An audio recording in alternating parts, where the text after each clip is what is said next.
बिस्मिल्लाहिर्रहमानिर्रहीम अस्सलामुअलैकुम। हमारे चैनल में खुश आमदीद।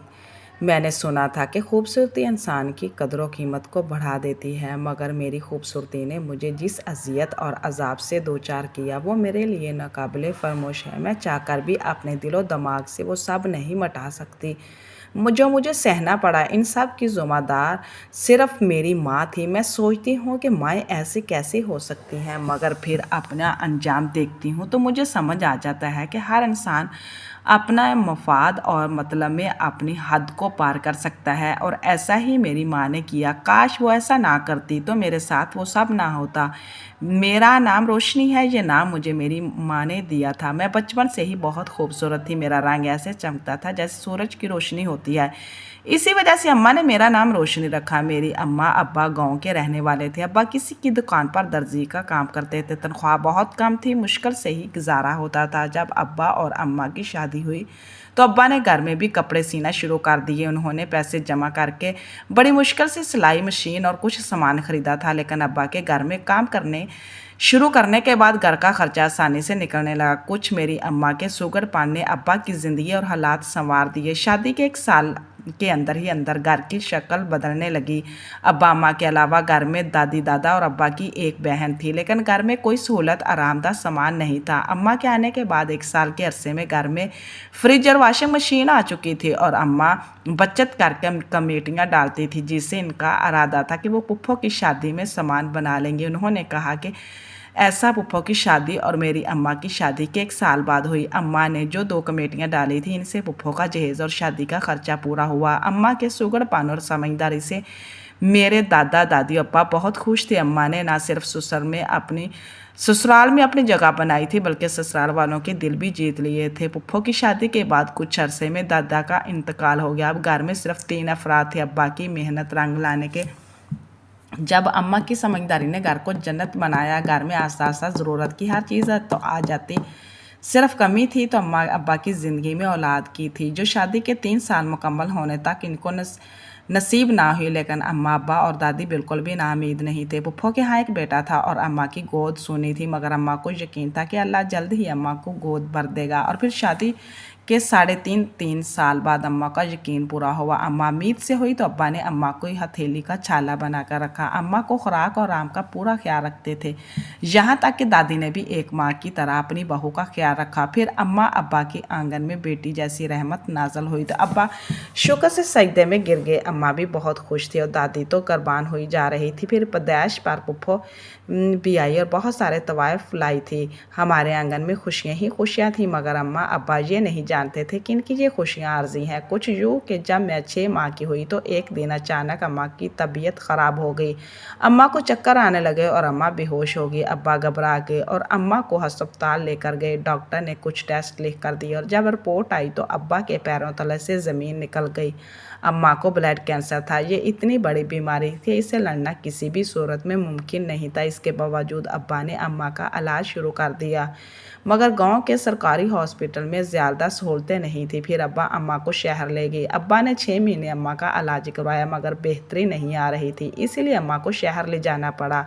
मैं 1 साल की हो चुकी थी और मुझे दादी संभालती थी। पुप्पो भी कुछ दिन दादी के पास इनकी मदद के लिए आ गई थी। अम्मा की हालत दिन ब दिन ख़राब होती जा रही थी। शहर के हॉस्पिटल में अम्मा अब्बा तकरीबन 2 हफ्ते रहे। इसके बाद डॉक्टर ने अम्मा को लालाज करा देते हुए घर भेज दिया, और घर आने के 3 हफ्तों के बाद अम्मा दुनिया से चल बसी। मैं तो बहुत छोटी थी, मुझे तो माँ से जुदाई के दुख का पता भी नहीं था, मगर माँ की ज़रूरतों भी मेरी बूढ़ी दादी मुझे संभाल नहीं पा रही थी। इनको अम्मा के जाने के सदमे ने निहाल कर रखा था। अब्बा तो बिल्कुल खामोश हो गए थे। मेरी पुप्पो कुछ दिन मुझे संभालती रही, मगर फिर वो अपने घर चली गई। इनका घर शहर में था, इसीलिए बार बार आना जाना इनके लिए बहुत मुश्किल था। अब मैं अपनी दादी और अब्बा के पास अकेली थी, बहुत रोती थी और मुझे संभालना इन दोनों के बस से बाहर होता जा रहा था। मोहल्ले वाले और रिश्तेदारी दादी को मशवरा देते कि अब्बा की दूसरी शादी कर दें, मगर अब्बा नहीं मानते थे। पर मेरी वजह से हालात ऐसे बन गए कि अब्बा को दूसरी शादी के लिए आमादा होना पड़ा। दादी ने अपनी एक जानने वाले के ज़रिए रिश्ते की बात चलाई और जल्द ही दादी को एक मुनासिब रिश्ता मिल गया। दादी का ख्याल था कि किसी बेवा या तलाक याफ्ता से अभी की शादी कर देनी चाहिए। इसी तरह जब इस औरत का दोबारा से घर बसेगा तो वो घर और औलाद की भी कदर करेगी। बस यही सोचकर दादी ने एक तलाक याफ्ता का रिश्ता कबूल कर लिया जो मेरी नई माँ बनने जा रही थी। इसका नाम सुगरा था। दादी ने किसी से पता लगवाने की कोशिश नहीं की कि सुगरा बीवी को पहले तलाक क्यों हुई। वो उम्र में अब्बा से 2-4 साल छोटी ही थी और खूब तगड़े असाब की थी। दादी ने सोचा कि ऐसी औरत ही और बच्चे और घर को संभालने की। इसी तरह बिल्कुल सादगी के साथ दादी अब्बा के लिए सुगरा को ब्याह लाई। शादी के पहले दिन ही दादी ने 1 साल की बच्ची यानी मुझे सुगरा की गोद में डाल दिया और कहा कि आज से तुम ही इसकी माँ हो। इसका ख्याल अपनी सकी औलाद समझ कर रखना। इस तरह मैं सुगरा बीबी की परवरिश के साए में पलने लगी। मैं जब तक 5 साल की हुई तब तक तो अब्बा और नई अम्मा के हाथ दूसरी औलाद नहीं हुई। फिर नई अम्मा किसी हद तक माँ बनकर ही रही। वो मुझे पाल पोस रही थी, घर की जिम्मेदारियाँ उठा रही थी क्योंकि दादी का डर था। लेकिन जैसे ही मेरी उम्र का 6ठा साल शुरू हुआ, नई अम्मा के यहाँ उम्मीद की किरण जाग उठी। अपने बच्चे के आने की खुशी किसी को नहीं होती, सुगरा अम्मी को भी थी। 9 महीने के वक्त कैसे गुजरा कैसे नहीं, मगर जैसे ही अम्मा की गोद में इसकी अपनी औलाद आई वो मेरे लिए अम्मा से सतीली अम्मा बन गई। कहने को तो मेरा भाई दुनिया में आया था मगर इसकी वजह से मुझे नज़रअंदाज किया जाने लगा। अब मैं दादी के पास सोने लगी थी और अम्मा हर वक्त अपने बेटे के लाड करती रहती। अब्बा को सिलाई के काम से फुर्सत मिलती तो अपने बेटे को गोद में उठाए फिरते और चुपचाप अब्बा अम्मा को देखती रहती। मेरे दिल में एहसास से कमतरी पड़ने लगा था और इसी एहसास ने मुझसे मेरे बचपन छीन लिया। बस एक दिन दादी जो मुझसे बहुत प्यार करती थी और मेरा ख्याल रखती थी, मैंने भी धीरे धीरे दादी को ही अपना सब कुछ मान लिया और हर वक्त साइक की तरह इनके साथ रहने लगी। दादी ही मुझे तैयार करके स्कूल भेजती और मेरे खाने की कभी ख्याल रखती। आखिर वो तुम्हारी औलाद है। तो अम्मा ने दादी से साफ कह दिया कि जितना ख्याल रखना था रख लिया, मैं अपनी औलाद का ख्याल रखूंगी। इसका अम्मा का जवाब सुनकर दादी को चुप लग गई। फिर इसके बाद दादी ने कभी अम्मा से मेरे बारे में बात तक नहीं की। ऐसे ही 3 साल गुजर गए। मैं 9 साल की हो चुकी थी और 10वें साल में लग गई थी। अब मैं बातों और रवैयों को महसूस भी ज़्यादा करती थी और समझती थी। दादी की बूढ़ी हड्डियों में अब इतनी ताकत नहीं रही थी कि वो मेरे सारे काम कर सकती। एक दिन दादी ने अब्बा से बात की और कहा कि अपनी बीवी से कहो कि कुछ ख्याल रोशनी का भी किया करे। माँ के बच्चे ऐसे नज़रअंदाज करना अच्छी बात नहीं। अब्बा ने अम्मा से बात की होगी तभी वो थोड़ा बहुत मेरा ख्याल रखने लगी, मुझे खाना दे देती और स्कूल भेज देती। मैं इतने में ही खुश हो गई और अम्मा के साथ घर के कामकाज में हाथ बटाने लग गई। अम्मा मुझसे खुश होकर मुझे भी प्यार करे जैसे वो मेरे भाई से करती थी। मैं भाग कर अम्मा को चीज़ें पकड़ा देती, खाना लगता तो पानी का जग और गिलास ले आती। कभी अम्मा के पैर दबाने लगती। मेरे ये सब करने का ये वाहद हुआ कि अम्मा ने मुझसे ज़रा आराम से बात करनी शुरू कर दी, वरना पहले तो बहुत डांटती थी। मैं तो बस प्यार की भूखी थी, मुझे अम्मा का थोड़ा सा प्यार ही तो चाहिए था, मगर मैं सारी ज़िंदगी इस प्यार के लिए तरसती ही रही। वक्त थोड़ा आगे सिरका और मैंने 5वीं जमात पास कर ली तो अम्मा ने अब्बा से कहा कि मुझे घर बैठा लें। वैसे भी गांव में लड़कियों को पढ़ाने लिखाने का ख़ास रवाज नहीं था, इसीलिए अब्बा ने भी कोई मुखालफत नहीं की और दादी की तो अब कोई सुनता ही नहीं था। वो इतनी ज़ईफ़ हो चुकी थी कि ठीक से चल फिर नहीं सकती थी। मैं ही इनको खाना खिलाती थी, इनको सहारा देकर वॉशरूम ले जाती थी। फिर ऐसा हुआ कि जब मैं 13 साल की हुई तो मुझसे प्यार करने वाली मेरी दादी मुझे दुनिया में अकेला छोड़कर चली गई। कहने को तो माँ और अब्बा भाई भी मेरे थे, मगर हकीकत में मेरा अब कोई नहीं रहा था। अब्बा ने तो मुझे जैसे नज़रअंदाज कर रखा था। अब तो मेरी हिम्मत ही नहीं पड़ती थी कि अब्बा से कोई बात भी कर सकूं। अपनी किसी ज़रूरियात के लिए इनसे कुछ कहना तो दूर की बात थी, मैं तो अम्मा से भी नहीं कह पाती। जो 1 साल के बाद 2 जोड़े जो अम्मा हमें बना देती थी मेरे लिए बहुत ही। खाना पका पकाया मिल जाता था। बाकी घर के सारे कामों के लिए अम्मा अब मुझे आवाज़ लगाती थी। मैं हमेशा की तरह भाग कर अम्मा के काम करती, मगर मेरे लाख जतन करने के बावजूद भी अम्मा ने कभी मुझे प्यार से अपने सीने से नहीं लगाया। भाई के हर जिद पूरी करने वाली अम्मा मुझे कभी हाल तक नहीं पहुंचती थी। चाहे मुझे बुखार होता या नज़ला ज़ुकाम है तब भी काम करती और जब कभी ज़्यादा तबीयत ख़राब हो जाती थी तो 2 दिन बिस्तर पर गुजर जाते। अम्मा रोटी पानी तो मुझे दे देती मगर साथ में बातें भी सुनने को मिलती थी। मैं किसी से कहती कि मुझे माँ बाप के प्यार की ज़रूरत है, बस खामोशी से ज़िंदगी गुजर रही थी। मगर मेरी ज़िंदगी में असल तूफान इस वक्त आया जब अब्बा को अचानक हार्ट अटैक हो गया। वो 2-3 अस्पताल में रहने के बाद दम तोड़ गए। अब्बा के जाने के बाद तो मैं बिल्कुल ही बेसहारा हो गई थी। अम्मा की हर वक्त की झिड़कें और गालियाँ ही बस मेरा मुकद्दर बन गई थी। मैं 15 साल की हो चुकी थी और अब्बा के इंतकाल को 1 महीना गुजरा था जब अम्मा ने सारे घर के काम मुझ पर डाले और ख़ुद ज़मींदार की हवेली में काम करने लग गई। मेरा भाई 5वीं पास कर चुका था। अम्मा ने इसको अपने गांव में अपने भाई के पास भेज दिया ताकि वो मैट्रिक कर सके और फिर अम्मा इसी शहर भेजने का इरादा रखती। मगर अब्बा के जाने के बाद घर में खाने पीने का सामान भी ख़त्म होने लगा था तो अम्मा को मजबूरन हवेली में काम करना पड़ा। अम्मा सुबह को नाश्ता करके हवेली जाती और शाम को वापस लौटती थी। मैं सारा दिन घर के कामों में लगी रहती थी। कभी सफाइयाँ करती तो कभी किचन देखने लग जाती, कभी कपड़े धो डालती तो कभी आंगन में रखे पौधों की देखभाल करने लग जाती। चाहती थी कि अम्मा को घर की हर चीज़ साफ़ सुथरी नज़र आए और कोई काम ना करना पड़े क्योंकि वो अपने और हम दोनों बहन भाइयों के लिए ही हवेली में काम करने जाती थी। हवेली से वापस आते हुए हवेली का बचा हुआ खाना अम्मा साथ ले आती। हम दोनों माँ बेटी वही खाना खाकर सो जाते। अम्मा पहले भी मुझसे कब बात करती थी मगर जब से हवेली में काम करना शुरू किया था तब से तो बिल्कुल बात करने का मौका ही नहीं मिलता था। रात को जब अम्मा बिस्तर पर लेटी तो मैं अम्मा की पैर दबाती ताकि वो सुकून से सुख से अम्मा सो जाए और मैं पैर दबाती रहती। जब ज़्यादा नींद सताती तो मैं लेटकर सो जाती।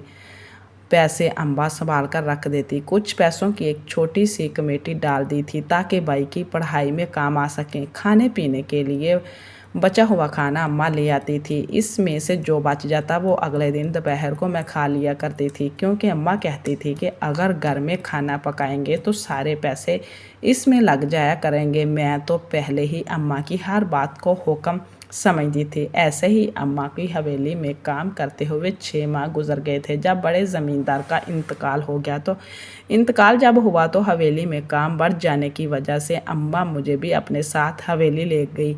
वहाँ लोगों का आना जाना था और काम बहुत ज़्यादा था। कुछ दिन में अम्मा के साथ जाती रही मगर वहाँ सबसे अजीब बात मुझे ये लगे कि ज़मींदार का बड़ा बेटा जो अब ज़मींदार की जगह ले चुका था वो मुझे बड़ी बुरी नज़रों से देखता था। मैं चाय लेकर मर्दों में जाती थी तो इसकी गंदी नज़रों को खूब पहचानती थी मगर मैं मजबूर थी। अम्मा की वजह से हवेली जाती थी और काम करती थी। मुझे हवेली जाते हुए 5-6 दिन हो चुके थे मगर एक दिन तो हद ही हो गई। मैं चाय लेकर जब बैठक में गई तो जब वापस आने लगी अचानक ज़मींदार मेरे सामने आ गया और मेरा हाथ पकड़कर कहने लगा कि तुम बहुत खूबसूरत हो, अगर मेरी बन जाओगी तो ऐश करोगे। मैं ज़मींदार से नफ़रत करती थी क्योंकि पूरा गांव जानता था कि वो कितना ऐश और गंदी नीयत का इंसान है मगर ज़मींदार का बेटा होने की वजह से कोई कुछ नहीं कहता था। अब तो बाप के मरने के बाद वही स्याह सफ़ेद का मालिक था। इसका छोटा भाई शहर में पढ़ता था और महीनों बाद ही काम का चक्कर लगाता था। मैंने गांव वालों से ही सुना था कि वो जितना अच्छा था बड़ा भाई इतना ही बदमाश था। 8 दिन गुजरे तो मैंने अम्मा से बहाना बना दिया कि मुझे हवेली में डर लगता है इसलिए मुझे घर पर ही रहने दो। अम्मा मेरी बात मान गई और अकेले ही हवेली जाने लगी मगर मुझे नहीं मालूम था कि कुछ दिन में एक क़यामत मुझ पर टूटने वाली है। कुछ यूँ कि एक दिन अम्मा रात को घर आई तो इसके साथ हवेली के 2 मुलाजिम भी आए जो भारी भारी थैले उठाए हुए थे। अम्मा ने वो थैले अंदर रखवाए और इनको वापस भेज दिया। इसके बाद अम्मा ने मुझे आवाज़ देकर कहा कि इन थैलों में मौजूद कपड़े अंदर पेटी में रख दो और जो अनाज और फल है वो बावर्ची खाने में संभाल लो। मैंने वही किया जो अम्मा ने कहा था मगर मेरा जहन मुसलसल उलझा हुआ था कि इतना ज़्यादा सामान क्यों आया है। अम्मा ने बताया कि ये सब सामान ज़मींदार ने भिजवाया है और अम्मा की तनख्वाह भी बढ़ा दी है। मैं ये सब सुनकर खामोश हो गई मगर मेरा दिल अजीब सा घबराने लग गया था। मुझे समझ नहीं आ रहा था कि अचानक ज़मींदार अम्मा पर इतना मेहरबान क्यों हो रहा है। फिर 2 दिन बाद इसकी मेहरबानी का पुल खुल गया। जब अम्मा हवेली से काम करके लौटी तो इसके साथ 3-4 मुलाजिम थे जो बड़े बड़े थाल उठाकर लाए थे वो थाल रख कर चले गए। तो अम्मा ने मुझे आवाज़ देकर बुलाया और थाल दिखाने लगी। एक थाल में कीमती कपड़े, एक में जेवर और श्रृंगार का सामान था और एक थाले में मिठाई और फल थे। अम्मा ने बताया कि ज़मींदार मुझसे शादी करना चाहता है और अम्मा ने इसे हाँ कह दी है। ये सुनकर तो मेरे पैरों के नीचे से ज़मीन और सिरका, ऊपर से समान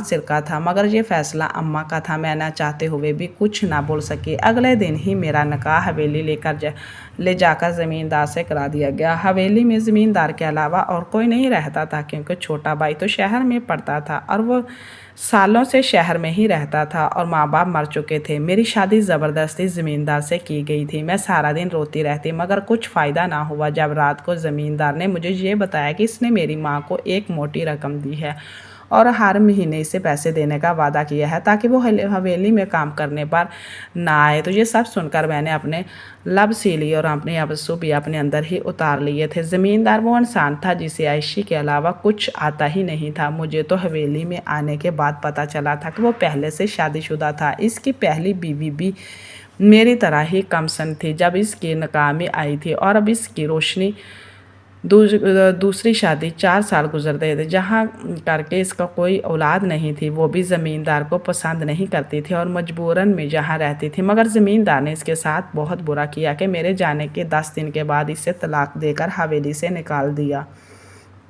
वो अपने काम अपने माँ बाप के घर चली गई। मगर इसके जाने के बाद मुझे ज़मींदार से मज़ीद नफ़रत होती गई। वो था भी ऐसा ही, शराब पीना और लड़कियों को इस्तेमाल करना इसे बेहद पसंद था। न जाने कैसे इसने मुझसे शादी कर ली, वरना मेरी शादी को जब 3 महीने हुए तो मैं माँ बनने वाली हो गई। ज़मींदार खुश था कि अब इसका वारिस इस दुनिया में आएगा, मगर मैं खुश नहीं थी। मैं नहीं चाहती थी कि ऐसे शख्स को वारस दूँ जो इसे भी अपने जैसा बनाकर इस बच्चे की ज़िंदगी बर्बाद कर दे। मगर मैंने अपनी ज़िंदगी में समझौता के अलावा करना भी क्या था। मेरी मजबूरियों ने हमेशा मुझे खामोश रखवाया था। अब तो अम्मा के फ़ैसले ने मेरी ज़िंदगी बर्बाद ही कर डाली थी। मज़ीद 2 माह गुजरे तो एक दिन हवेली में मेरा देवर आ गया। इसकी पढ़ाई मुकम्मल हो गई थी और अब वो एक डॉक्टर बन चुका था। इसीलिए वो शहर से गाँव आ गया ताकि गाँव के अस्पताल में काम करके गांव के मरीज़ों को फ़ायदा दे सके। वो एक सुलझा हुआ इंसान था। इसके किसी तौर तरीके से नहीं लगता था कि वो मेरे शौहर का सक्का भाई है। इसने यहाँ आने के बाद मुझे ताकत की कुछ दवाइयाँ भी दी और मुझे खाने पीने की तलकीन करता रहा। मेरे शौहर को तो मेरी कोई फ़िक्र नहीं थी। इसे तो बस मेरा वजूद चाहिए था जो हासिल हो चुका था। अब इसे सिर्फ अपने वायरस मतलब था, मगर वो अपनी याशियों से पीछे नहीं छुड़ा सकता था। दिन ब दिन शराब नवाशी बढ़ती जा रही थी। हर रात महफिल रक्स होती थी जिसमें वो बैठा शराब पीता रहता। सारी सारी रात औरतों को नाचते हुए देखता रहता। मेरा देवर अपने भाई को समझाने की बहुत कोशिश करता, मगर वो इसकी एक ना सुनता। आखिरकार इतनी शराब पीने के नतीजा ये निकला कि मेरे शौहर की तबीयत ख़राब रहने लगी और सेहत दिन ब दिन गिरती जा रही थी। मैंने देवर ने अपने भाई को शहर ले जाकर टेस्ट करवाए तो पता चला कि इसे फेफड़ों का कैंसर है। ये खबर बुरी थी, मगर मुझे इस खबर से कोई फ़र्क नहीं पड़ा था। पता नहीं क्यों मुझे तो ये सुनकर सुकून हुआ था, क्योंकि जिस इंसान से आपको नफ़रत हो और वही आप पर हुकूमत करे तो आपकी ज़िंदगी कुछ मायने नहीं रखती। ऐसा ही था मेरे साथ। जब से शादी हुई थी तब से लेकर अब तक इसने मुझे सिर्फ अजियत ही दी थी। कभी मुझे दुल्हन की तरह तैयार होने को कहता तो कभी मुझे मार मार कर अजियतें देता और कभी शराब पीने पर मजबूर करता था। मैं इसकी बीमारी का सुनकर बिल्कुल परेशान नहीं हुई और जब मेरे देवर ने मुझे बताया कि डॉक्टरों ने भाई के मर्ज़ को इलाज करा दे दिया है तब भी मैं कुछ नहीं बोली। और फिर जिस दिन मेरे यहाँ बेटी पैदा हुई इसके 1 हफ्ते बाद मेरे शौहर का इंतकाल हो गया। मैं बेवा हो चुकी थी, मगर मुझे इस बात का कोई दुख नहीं था। हाँ, लेकिन मुझे अपनी बेटी की फ़िक्र थी कि ऐसे लेकर कहाँ जाऊँगी। अगर मुझे हवेली से निकाल दिया गया तो अम्मा ने तो मेरा निकाह बल्कि सौदा करने के बाद दोबारा हवेली में कदम तक नहीं रखा था। मैं इससे मिलने जा सकती थी और वो तो मेरी बेवा होने पर भी मुझसे मिलने नहीं आई थी। तब बड़े अरसे बाद मैं अम्मा के इस कठोरेपन पर रोई थी, मगर इसके लिए रोने का क्या फ़ायदा जिनके लिए आपकी आंसू अहम ही ना हो। बेटे की पैदाइश बेटे की पैदाइश के बाद हर वक्त परेशान रहती। अब मेरी इद्दत पूरी होने के बाद मेरे साथ क्या होगा, मैं डरती थी कहीं मुझसे मेरी बेटी छीनकर मुझे हवेली से ना निकाल दें। इसीलिए एक रात चुपके से मैं अपनी बच्ची को लेकर हवेली से निकल गई। वहाँ से निकलना आसान नहीं था, मगर शायद ज़िंदगी में पहली बार मेरी किस्मत ने मेरा साथ दिया था। चौकीदार सो रहा था और गेट के छोटे दरवाजे का ताला नहीं लगा हुआ था। मैं जब हवेली से निकली तो मेरे पास कहीं कोई और ऐसा ठिकाना नहीं था कि वहाँ जाकर पनाह ले सकूँ। इसलिए मैंने गाँव से बाहर जाने का फ़ैसला किया। मैं शहर जाना चाहती थी, मगर इसके लिए मुझे सुबह फजर के बाद की बस का इंतज़ार करना था और रात गुजारने के लिए कहीं तो पनाह लेनी थी। इसीलिए मैं चुपके से मस्जिद में चली गई और मस्जिद के हाते में बैठ गई। अभी मुझे वहाँ बैठकर कुछ देर गुजरी थी कि मेरी बच्ची रोने लग गई, जिसकी वजह से मस्जिद के इमाम साहब नींद से जागे और मेरे पास आकर पूछने लगे कि तुम कौन हो बेटी और इतनी रात को यहाँ क्या कर रही हो। मैंने इमाम मस्जिद को सब कुछ बता दिया कि मैं ज़मींदार की बेवा और इसकी बच्ची की माँ हूँ, जिसे लेकर हवेली से भाग निकली हूँ। ये सुनकर इमाम साहब ने मेरे सर पे हाथ रखा और कहने लगे कि बेटा मेरे साथ हवेली चलो, मैं तुम्हें छोड़ आता हूँ। क्योंकि कल ही छोटे ज़मींदार मेरे पास आए थे और कह रहे थे कि तुम्हारी इद्दत पूरी होते ही वो तुमसे निकाह कर लेंगे, ताकि तुम्हें इनका नाम और हवेली में अपना मुकाम मिल सके। इमाम साहब की बात सुनकर मैं बहुत ज़्यादा हैरान हो गई और बेयकीनी से इमाम साहब को देखने लगी। मुझे इन पर यकीन नहीं था, मगर अपनी किस्मत पर इनकी बात पर यकीन था, पर अपनी किस्मत पर नहीं। वो मेरा देवर वैसे तो उम्र में मुझसे बड़ा ही था, मगर मैं सोच नहीं सकती थी कि इतना अच्छा इंसान मुझ जैसी बेवा और एक बच्चे की माँ को ऐसे अपना नाम देगा। मैंने इमाम साहब की बात मान ली और मुझे हवेली ले गए। जब मैं हवेली पहुंची तो मेरा देवर जाग रहा था। इनको मालूम हो चुका था कि मैं वहां से जा चुकी हूं। मेरे जाते ही उन्होंने बच्ची को मुझसे लिया और कहने लगे कि आज से मैं इसका बाप हूं और आपको परेशान होने की बिल्कुल ज़रूरत नहीं। अगले महीने इद्दत पूरी होते ही मैं आपसे निकाह कर लूँगा। ये सुनकर मेरे दिल को इत्मीनान हो गया और फिर ऐसा ही हुआ। इद्दत पूरी होते ही मेरा निकाह मेरे देवर से हो गया और मुझे तब अंदाज़ा हुआ जब एक बेहतरीन इंसान का साथ मुझे मिल चुका था कि मैं कितनी खुशनसीब हूँ, जो अल्लाह ने मुझे बचपन से अब तक की तमाम महरूमियों का इतना अच्छा अजर दिया था। मैं बहुत खुश थी। आज मेरी शादी को 5 साल हो चुके थे। मेरे शौहर बहुत अच्छे हैं और अपना बेटा होने के बावजूद ज़्यादा प्यार मेरी बेटी से ही करते हैं और लगता ही नहीं कि वो इनके बड़े भाई की औलाद है। मेरी अम्मा कुछ महीने पहले हवेली मेरे पास आई थी और वो शर्मिंदा थी और मुझसे माफ़ी मांग रही थी। मैंने इसे माफ़ कर दिया था, क्योंकि मैंने तो हमेशा से अपनी सकी माँ ही समझा था। मगर अब भी जब मुझे याद आता है कि अम्मा ने मेरे साथ क्या कुछ नहीं किया तो मेरी रूह कांप जाती है। अगर मेरे शौहर मुझे ना अपनाते तो शायद सारी ज़िंदगी ही मैं बदनसीबी में काट देती, मगर अब तो शायद ही कोई मुझे जैसा खुश नसीब होगा। प्लीज़ हमारे चैनल को सब्सक्राइब करें ताकि आपको अच्छी वीडियो सुनने को मिले। अल्लाह हाफिज़।